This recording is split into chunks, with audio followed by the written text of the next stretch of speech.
Bienvenidos y bienvenidas a un nuevo episodio de Hablemos con la ONU, este espacio donde discutimos temas cruciales para el desarrollo sostenible en nuestro país. Soy el doctor Carlos Ochoa, ginecólogo y obstetra, consultor del Fondo de Poblaciones de las Naciones Unidas, y hoy tenemos un episodio muy especial. Vamos a hablar sobre la legislación de los derechos sexuales y reproductivos de las adolescentes en Honduras. Para ellos, pues nos acompañan dos expertas en el tema. Pues me complace presentarles a la abogada Nora Urbina, doctora en Derechos Humanos y especialista en Derechos Sexuales de Adolescentes y Reproductivos, y a la doctora Giselle Martínez, quien también nos compartirá su conocimiento y experiencia sobre el tema. Bienvenidas ambas, es un gusto estar aquí con ustedes y hablando de este tema tan importante. Y yo no sé si la abogada quiere decirnos algo antes de entrar en materia sobre algunos puntos que nos gustaría discutir con ustedes. Sí, muchas gracias. Gracias por el espacio, doctor. Creo que es muy importante ahora que vemos tanta vulneración a derechos de niñas, niños y adolescentes y de las personas en general, de las mujeres, que son grupos que están colocados en una posición de vulnerabilidad en muchas ocasiones. Entonces es importante abordar este tema y lo hago con muchísimo gusto desde mi experiencia, desde mi especialidad en derechos de la adolescencia. Doctora, bienvenida. Buenas, gracias por el espacio, mucho gusto para los dos. De igual manera, yo he estado desde la parte como de gestión y logística para poder tener proyectos y actividades que generen un espacio seguro y que empoderen a los adolescentes para poder tener todas las herramientas necesarias de trabajo en cuanto a conocimiento, información y eso, darles las herramientas para que ellos conozcan sus derechos y los puedan ejercer libremente. Entonces yo siento que tenemos una mesa muy diversa de todas las experiencias, legal, ginecológica, yo que estoy desde espacios como sociedad civil y otros centros de activismo, que podemos ver todos los puntos o por lo menos puntos importantes desde el prisma para generar estas actividades esenciales en los adolescentes de nuestra población. Mírenme a mí entre dos mujeres. Es cierto que la parte del género pues está muy vulnerable, pero si nos vamos a la parte social, a la parte de salud, pues es innegable la ventaja que tiene la mujer sobre el hombre en todos los sentidos. A pesar de eso, estamos en un espacio de vulnerabilidad por otros temas. Y en esto, pues, ahí me gustaría entrar ya en materia con una pregunta, abogada. ¿Cómo está estructurada la legislación hondureña en torno a los derechos sexuales y reproductivos de los adolescentes? Sí, excelente pregunta, doctor, porque el marco legal generalmente lo dejamos a un lado cuando estamos trabajando en el día a día con poblaciones colocadas a veces, como dije antes, en situación de vulnerabilidad. Y esto es justamente lo que pasa con las y los adolescentes. Honduras tiene un marco legal bastante fuerte, bastante protector, porque Honduras, en el Concierto de las Naciones, en el marco internacional de los derechos humanos, con Naciones Unidas, tiene múltiples tratados, convenios internacionales, uno de ellos es la Convención sobre Derechos del Niño, y en el marco interamericano también hay otra gran cantidad de tratados y espacios donde se debaten estos temas y se dan recomendaciones. Honduras, como parte de todo ese marco internacional que ha suscrito y ratificado y que según la Constitución de la República es ley en Honduras. Una vez que se ratifica un tratado, ya en Honduras constituye ley y es de obligatorio cumplimiento.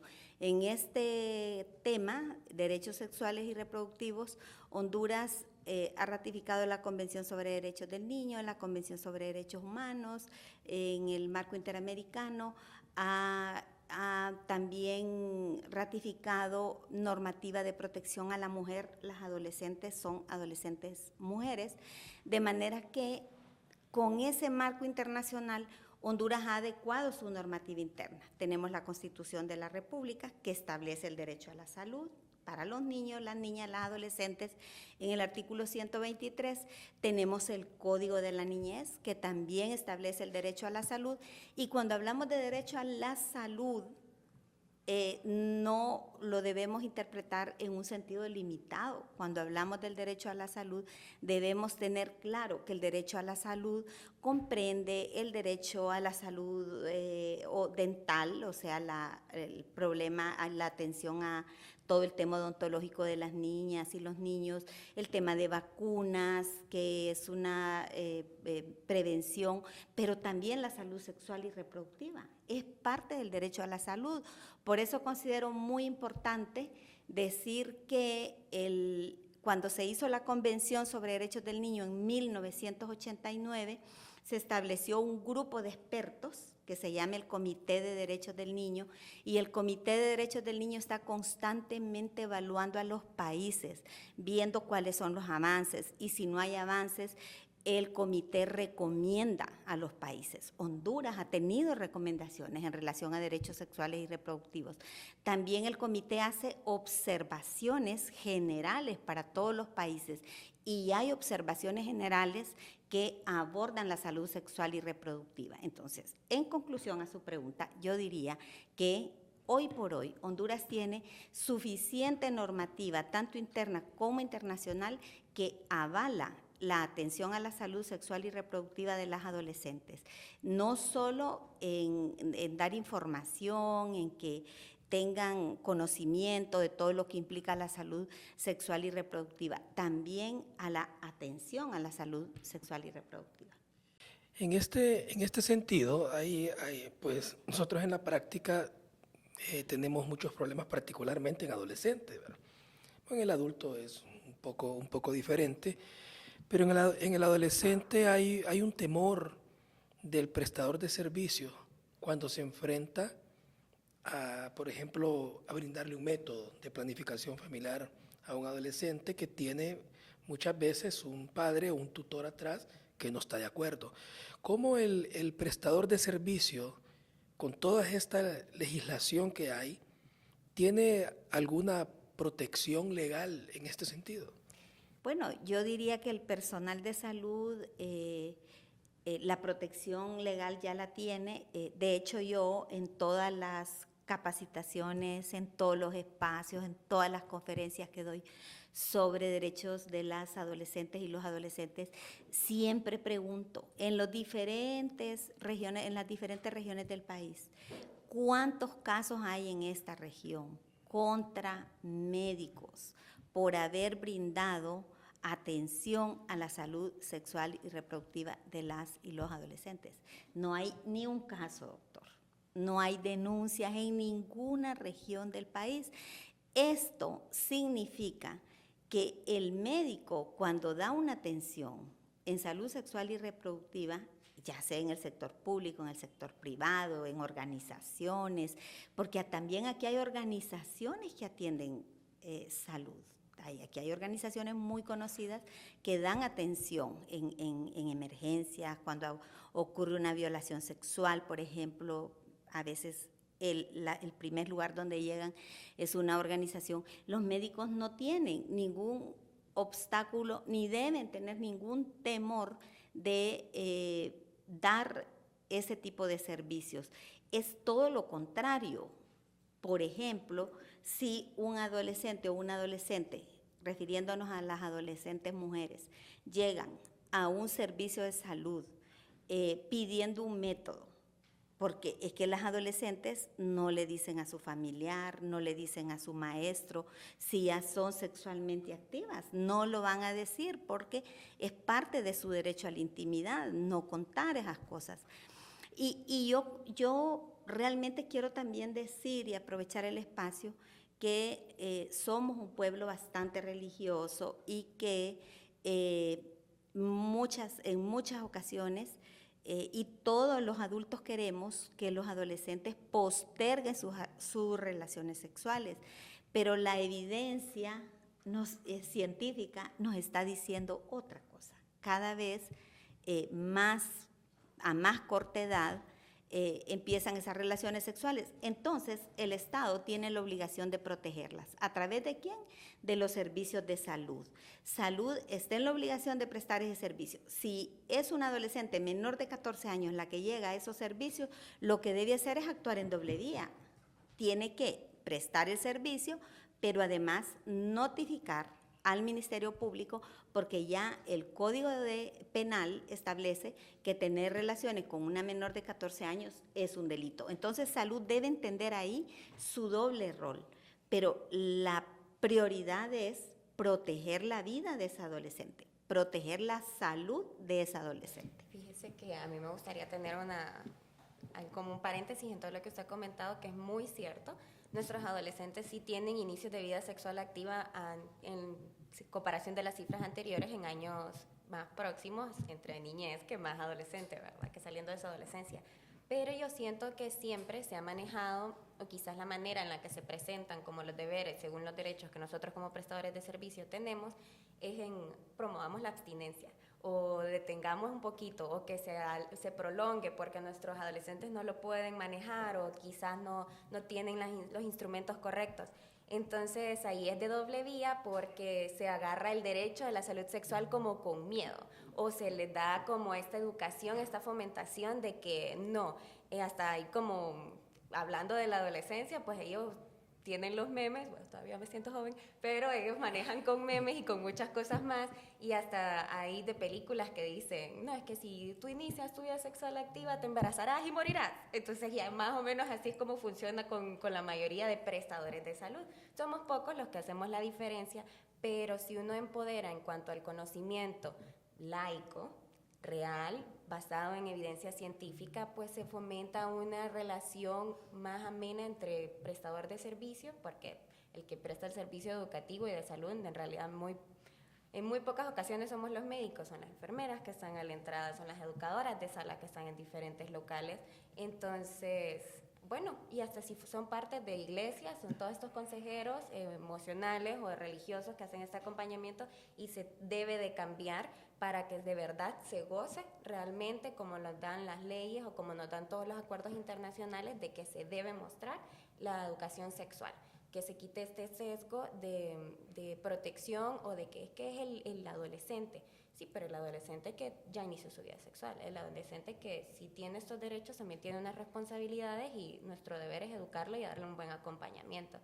Y tenemos la ley, tenemos los espacios, pero no siempre a la hora de la acción sucede de la misma manera, y ahí creo yo que es donde podríamos mejorar. De hecho, yo le voy a comentar que la observación 20 del año 2016 que hizo el Comité sobre Derechos del Niño, en general sobre los derechos de la adolescencia, el comité, que ya dijimos quién es el comité y la autoridad que tiene el Comité de Derechos del Niño en materia de niñez, nos dijo que preocupa al comité que en muchos de los países, y Honduras creo que no es la excepción, se presenta como un gran obstáculo para garantizar la salud sexual y reproductiva de los adolescentes el exigirle al adolescente cuando llega a un servicio que sea acompañado por su representante legal, que tiene que llegar el representante legal. El comité ha dicho que ese es un gran obstáculo, igual que todo el estigma, todo ese rumor que hace el personal de salud en la comunidad cuando empieza a decir, ay, la fulana ya tiene relaciones sexuales. Todo eso que se teje, que no es más que una estigmatización para la adolescente cuando llega a solicitar esos servicios. Creo que eso es muy importante, y más adelante el comité, el año pasado, como en el mes de noviembre, el comité hizo un análisis de lo que es la representación legal de los padres, fíjense. Dijo el comité que la representación legal de los padres siempre se va a percibir en favor de los derechos de la adolescencia, nunca en contra de los derechos. Eso es muy importante. Doctora, y en relación a lo que nos está comentando, ¿cómo se regula la educación sexual integral actualmente en las escuelas, y ¿Qué tan accesible es esta información para los adolescentes? Pues bueno, nosotras como actualmente no tenemos el espacio debido a que hay leyes que no han sido pasadas para la educación sexual integral por el sesgo de la información o quizás intentar leer entre líneas de lo que de verdad promueven ciertas leyes. Eso ha sido el factor o el obstáculo más grande que se ha tenido de parte de sociedad civil al momento de llegar a estos espacios, porque ellos siempre van a buscar información. Acceso a información lo tenemos todos en nuestros teléfonos, pero culturalmente es bien complejo darle confianza a una página. A veces, y eso siento yo que nunca va a cambiar, y es lo bonito de vivir en sociedad, que es como, ¿y a vos ya te pasó esto? O tu mamá te dijo esto, o tu prima, es que yo conocí a alguien, y ese de una u otra manera, a pesar de que tengamos toda esa información, sigue siendo como la fuente de seguridad, que me afianza a mí lo que yo leí, lo que yo busqué. Si alguien más me lo confirma, entonces el adolescente dice, no, entonces este método sí es seguro. Pero si no tengo yo a alguien que de verdad me diga, científicamente se siente, vaya y de verdad me explique a mi entorno, es muy complejo el acceso verdadero que ellos tienen. Hace poco a mí me había tocado la oportunidad de poder estar con chicas de esos grupos adolescentes de pueblos originarios. Entonces era al momento de cómo yo me voy a percibir al iniciar mi educación sexual y mi vida sexual activa. Entonces sucedía de que yo no les puedo hablar de educación sexual si no se hablan de su ciclo menstrual, pero en sus comunidades hablar del ciclo menstrual y su salud menstrual era un misterio, pues, porque ellas no pueden cocinar, no deben de tocar esto, si uno anda con la menstruación, uno puede arruinar la comida, arruinar la cosecha. Entonces empieza todo esto y uno dice, ¿qué es lo primero que tengo que hacer? Y ahí ve la importancia de verdad apoyar estas leyes, hacerlas amenas, que no sean, bueno, igual como hasta para las diferentes personas que dicen como, no, yo lo quiero hablar desde el tema religioso. Se puede hablar desde el tema religioso, solamente que uno debe de adaptar las situaciones y siempre ser como muy honesto y transparente en la manera en la que se da la educación sexual. Y en nuestra situación, pues hablando ahorita en el casco urbano que nos encontramos de Tegucigalpa, sí tenemos acceso a terceros espacios, a disfrutar de terceros espacios con adolescentes. En la educación pública, cuando ellos se movilizan, pues uso de transporte público, de espacios como parques, donde son lugares neutrales donde uno puede buscar. Pero ahorita que no se puede llegar a las instituciones educativas, donde también solo es un porcentaje que se pueden encontrar, porque muchos pertenecen a la parte económicamente activa desde muy jóvenes, porque les toca aportar económicamente a su casa. Entonces ahí vemos la otra. Tenemos la barrera del acceso a educación en los centros educativos, pero en casa, ¿qué pasa? Si también tengo todo este panorama cultural que es un choque, ¿verdad? Y que bueno, yo lo voy a hablar de esta manera, sí, pero no, es que a mí no me pueden hablar de eso porque mi figura religiosa o porque yo leí en las noticias, y el amarillismo lo tenemos bien adentrado. Entonces eso también creo que es de las cosas que más nos ha costado para poder llegar a tener estos espacios confiables y seguros. Doctora, ¿existen restricciones o barreras actualmente de su perspectiva para tener que los adolescentes tengan acceso a métodos o acceso a información? Sí. Aparte de las que ya nos mencionó. Sí, y mucho es que no parte sacándolos como ellos de la ecuación y dándole vuelta a la página. Cuando ellos van hacia un centro y desean acceder a métodos, pasa lo que decía la abogada, que es como, pero este cipota todavía tiene 16, yo no le voy a poner el implanon, ¿dónde está su mamá? O bueno, también caemos a la figura muy machista arraigada de, ¿y su pareja sabe? O usted ya tiene novio, y es que tiene novio ya para poder iniciar y poder utilizar métodos.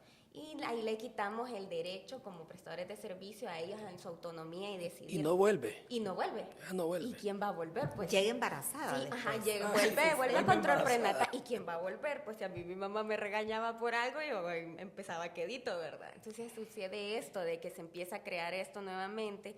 Y no solo les digo, es como algo del prestador, que el prestador sabe que puede aplicar métodos y que tiene que aplicar métodos y prevenir embarazos no deseables. Y no solo embarazos no deseados, sino que prevenir infecciones de transmisión sexual.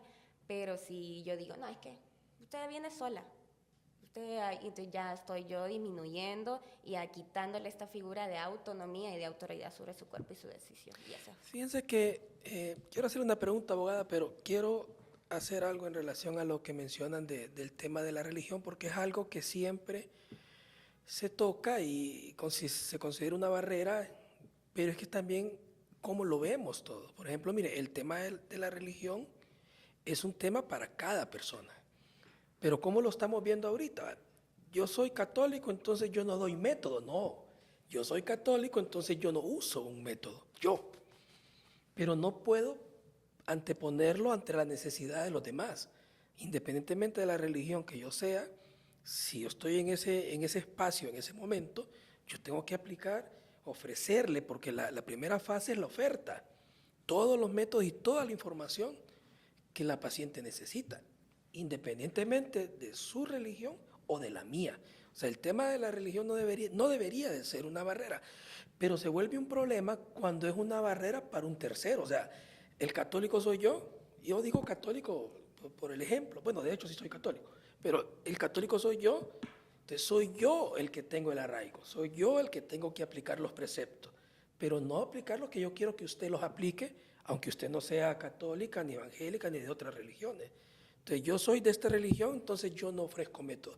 Ahí es donde miro yo la verdadera barrera. Sí. La barrera es el que no puede por su tema de religión, es que él no lo va a usar.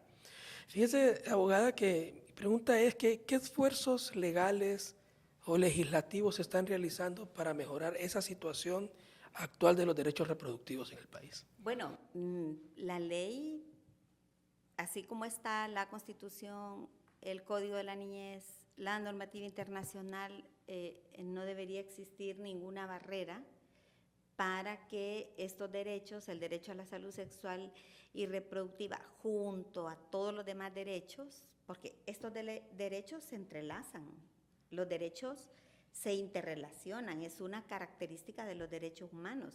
Entonces, el derecho a la salud, incluida la salud sexual y reproductiva, se interrelaciona con el derecho a la educación. O sea, debe haber educación sexual y así como está la normativa, se puede dar educación sexual. Si no, ¿por qué hace algunos años se construyeron unas guías que nunca se aplicaron? No había una ley especial para educación integral de la sexualidad o para prevención del embarazo en adolescentes. No existía una ley, pero se hicieron esas guías porque el marco legal que hay es suficiente. Se quiso reforzar eso por todo lo que dice la doctora, por todas esas dudas, esos miedos. Y el año pasado se impulsó una ley que era ley de prevención de embarazo en adolescentes, pero promoviendo obviamente la educación, ¿verdad?, sexual. Pasó en el Congreso, pero ya cuando llegó al Poder Ejecutivo la ley fue, digamos, no fue aprobada, no se pudo implementar, pero la verdad es que podemos con lo que hay hacer guías y trabajar para poder dar una educación sexual completa en los centros educativos, porque hay muchos niños, muchas niñas que no tienen un papá, una mamá que emigraron, que murieron, que hay tantos motivos por los que no hay una familia integrada, que la escuela debe, como una responsabilidad del Estado, asumirla. Y lo que usted dice, doctor, es correcto. Ningún médico, ninguna enfermera puede, por cuestiones de religión o que ella no lo comparte, pero si dentro de sus funciones está que debe dar ese servicio, lo tiene que dar porque tiene que cumplir con su deber. Y hablando de estos derechos, el derecho a la salud sexual y reproductiva, el derecho a la educación, el derecho a la información, el derecho a la participación de las adolescentes en todo esto que se construye como marco legal, tienen el derecho a participar y a que se les garantice por parte del Estado de Honduras. Doctora, ¿qué papel juegan las organizaciones internacionales y los acuerdos globales en la evolución de la legislación hondureña en relación a los derechos sexuales y reproductivos? Yo siento que es un papel muy como de ponerle una curita a un raspón grande, ¿verdad? Porque luego pasa de que siempre se generan estos apoyos importantes, pero hay muchos cambios que a diferentes estados, ahorita pues estamos en Honduras, entonces nos enfocamos acá, como el relevo de estados, los cambios de personales públicos en general, de todo el personal público, también retrasa como que se genere esta efectividad sobre las propias métodos y las propias acciones a tomar por el Estado para solventar estas necesidades. Entonces ahí se toma este apoyo de Curita en diferentes organizaciones para que uno tome el perfil de atención a víctimas y sobrevivientes de abuso sexual, que otro de la información y educación, que se genere una donación para suplementar la demanda de medicamentos o de métodos anticonceptivos. Entonces siento yo que todavía se ve como esa parte que más que un apoyo es como la curita, pero no como mi impulso para ser yo el trampolín y después dejar una buena base para crear una política pública, para que la rueda siga girando sola o que siga girando por parte del Estado. Pero pues los acuerdos internacionales también nos ayudan a poder tener una base firme y que aparte de que este cambio generacional que pasa por cambios políticos, de Estado, de personal, etcétera, etcétera, cosas que pasan, nos ayudan a dejar como una seguridad en el trabajo y que no siempre pasa, no es tan fidedigna, pero nos da un refuerzo para poder continuar todas estas acciones. Entonces, sí, así como menciona la doctora, hay muchos acuerdos internacionales que nos permiten este avance, pero sí verlo más que todo como una ayuda de impulso a la organización, más que como una solución, siento. Si un adolescente nos escucha, nos mira y nos escucha ahorita y tiene una necesidad de información, de un método, ¿qué le ofrecería usted ahorita? ¿Qué le diría? No método, ¿dónde puede acudir? ¿Qué puede hacer? Bueno, primero, evitar el sesgo como parte de personal. Si llega con la pregunta, todas las preguntas son válidas, porque muchas veces uno dice como, ¿por qué esta persona me está haciendo esta pregunta? ¿Será que de verdad nunca nadie le ha mencionado cómo utilizar una toalla o nunca le ha mencionado de que igual puede quedar embarazada si tiene relaciones sexuales dentro de su menstruación? Entonces son cositas que nos hacen ver y validar primero la pregunta. Entonces sería mi paso inicial. Lugares importantes donde pueden acceder a métodos. El sistema público debido a la poca capacidad económica que tienen nuestros adolescentes y de una u otra manera hay sistemas dentro de las organizaciones que pueden favorecer o hacer ayudas económicas como Médicos del Mundo, Médicos Sin Fronteras, Azon Plafa, Ciudad Mujer, que son como todos estos enlaces que también nos permiten accesibilidad.